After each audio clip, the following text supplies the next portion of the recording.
Sir Keir Starmer has told his frontbench to be ready for a spring general election. Well, the Labour leader reportedly wants to finalise a manifesto in February in anticipation of the country going to the polls in May.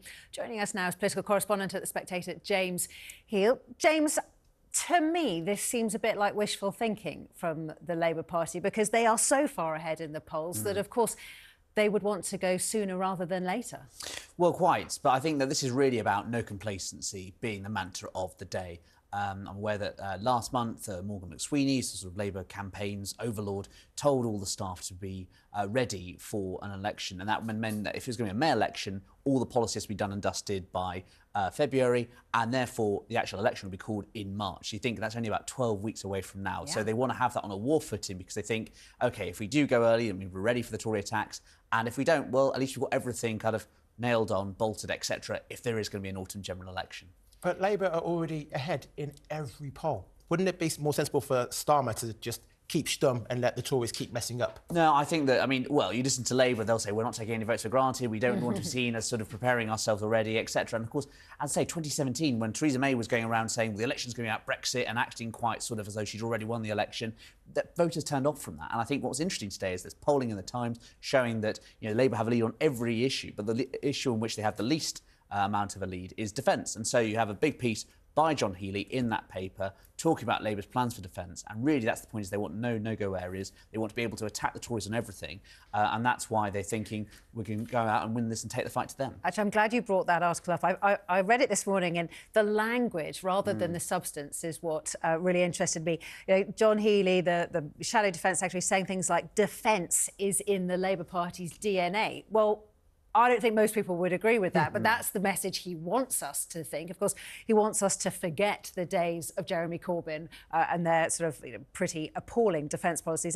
And then he also said later on in the article, our changed Labour Party is determined to honour the obligation of keeping the nation safe. So really ramming it home, this is not the Corbynista Labour Party. This is a totally different. Completely. Elections are all about stories, really, and the parties, the narrative they tell themselves. And what Keir Starmer's tried to do is recast that kind of post-1945-51 Labour government, the Attlee government, talking about Ernest Bevin and defence and the bomb being part of Britain's Labour Party's DNA. And so really what they're trying to do is make security a big issue and a big overarching theme in terms of defence, of course, but also about strategic resilience as well, and making sure they have an economy fit for the 2020s and 2030s as well.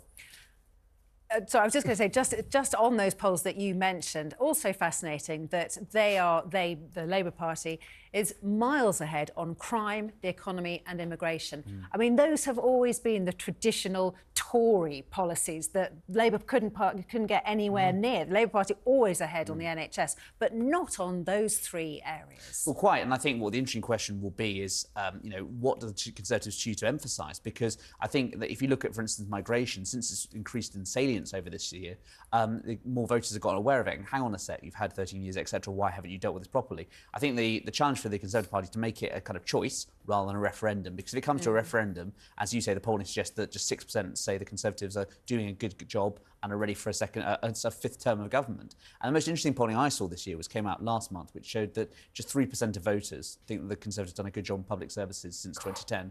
And of course, if you have that, it's very difficult to run on those metrics. Even if you want to make it about crime, etc., or about what Labour's said and done in the past, it's very, very difficult to win a government in that challenge. So Sunak's trying to woo the young people like me and you, yeah. the under 40s. Oh, thanks. Just.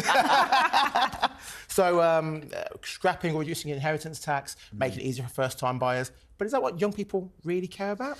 It's a very difficult question. I mean, the problem is that as the age has got older and older at which people are voting Tory, I think at the last election it was something like the late 50s. A lot of young people simply haven't got into the habit of voting Conservative, and frankly, they don't have much to conserve. So it's a sort of belated attitude. I think the criticism you could very easily have of some of this sort of stuff on housing is, first of all, it's a bit late, and second of all, it's about the demand side rather than the supply side. Frankly, we're talking things like crime, for instance, and there's issues around today around sentencing and potentially another Tory split looming on the right of that. We haven't built enough prisons, and so that the danger is with the Conservative paradox is that a lot of that then comes back and haunts you, and these problems get worse and worse every different time you run an election. Talking about crime, shoplifters set to benefit from a new government plan.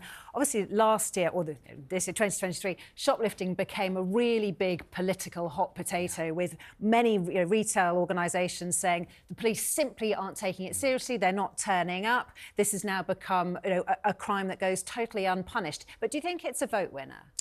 I think it's a very difficult one in that more and more people are noticing, I think, the effects of sort of crime, and sort of it's percolating through the system. As in economic downtimes, I think people get more affected by kind of street crime, etc.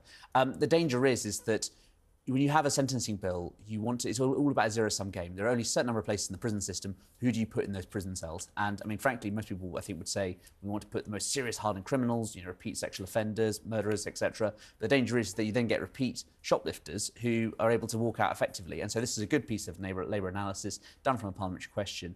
And the point being, of course, is that when people gain from a system, others lose. Yeah. Obviously, this time of year, we often see politicians trying to show us their human side, and sometimes it falls absolutely flat, and sometimes they get it right. So we've had Keir Starmer talking about what he does on Christmas Day and so on, but really the most eye-catching one, it's not Macaulay Culkin, it's Rishi Sunak pretending to be the little boy from Home Alone. Did it land? Does it work? I mean, I think I saw some people getting quite annoyed and wound up about it. I thought it was rather sweet. I mean, the danger is, of course, is though if you're trying to look prime ministerial and statesmanlike and, saying your time's very valuable, I think there's a danger these things can backfire. But I rather enjoyed it, and not least for the cameo of Larry, who looked somewhat put off by the whole thing. Well, thank you, James. And as promised, here is a little taste of Rishi Sunak, Home Alone.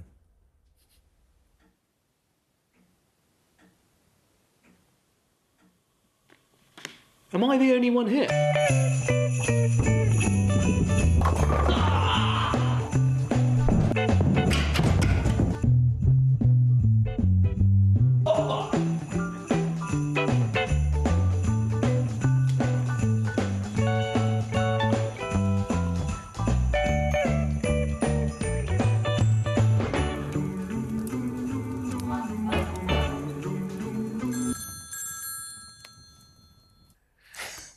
I thought that was quite funny. Yeah, it was funny. Fair play to him. Yeah. It was funny. Yeah. I thought it showed, Rishi Sunak poking fun at himself.